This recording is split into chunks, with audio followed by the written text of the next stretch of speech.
Fems, kalau biasanya dari telur bebek, telur asin yang ini terbuat dari telur puyuh. Bukan cuma telurnya, daging burung puyuh juga nikmat kalau dibuat sate dan olahan bekakak. Soal cita rasa, gak usah ditanya Fems. Telur asin puyuh ini punya porsi dan ukuran yang pas. Asinnya juga gak berlebihan. Fems, telur puyuh termasuk makanan tinggi protein. 5 butir telur puyuh punya protein yang setara dengan sebutir telur ayam. Jadi, telur puyuh adalah makanan sehat selama jumlah konsumsinya sesuai. Kalau selama ini sering dituduh sebagai biang kolesterol, itu fitnah Fems. Itu karena kita nggak nyadar, makannya berlebihan. Faktanya nih Fems, kandungan kolesterol telur puyuh lebih rendah dari kerang putih atau cumi-cumi. Oh iya, sate dan bekakak burung puyuhnya juga nggak kalah enak Fems. Daging puyuh punya tekstur yang empuk dan cukup lembut. Ketebalan dagingnya emang gak sebanyak daging ayam, tapi soal gurihnya, gak kalah lezat sama daging ayam. Walaupun kecil, nutrisi daging puyuh juga dahsyat karena terbukti mampu menjaga kesehatan mata dan kulit. Selain itu, baik juga nih untuk kesehatan tulang dan pernapasan.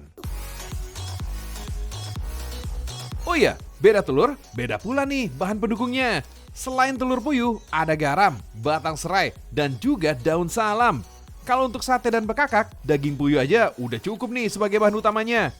Fems, untuk membuat telur puyuh asin, caranya gampang banget Fems. Yang paling banyak dibutuhkan adalah kesabaran. Kalau telur bebek asin kan kadang pakai abu gosok dan rebukan batu bata. Kalau telur puyuh asin, cukup pakai rebusan air garam.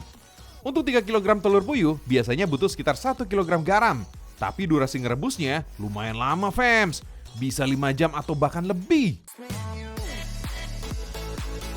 Kalau bikin sate dan puyuh bekakak mah, wah ini mah gampang. Tinggal bakar daging, lalu olesi dengan bumbu kecap dan rempah-rempah. Oh iya Fems, buat yang belum paham bekakak, ini dia nih kuliner tradisional Jawa Barat. Biasanya, hidangan bekakak memakai jenis daging ayam yang dipanggang utuh. Hidangan bekakak dikolongkan menjadi makanan spesial untuk kegiatan pesta adat, seperti pernikahan, sunatan, dan acara tradisi yang lainnya. Nah, selain telur puyuh asin, masih banyak lagi nih olahan daging dan telur puyuh lainnya.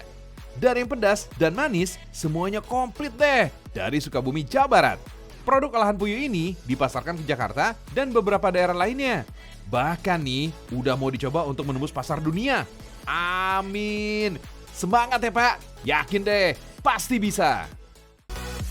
Oh iya Fems, ada tips yang berguna nih untuk membedakan telur yang kualitasnya masih oke dengan yang nggak oke. Pertama, cari telur yang warna kulitnya masih tajam atau masih terlihat cerah. Bintik hitamnya terlihat jelas, warnanya juga timbul.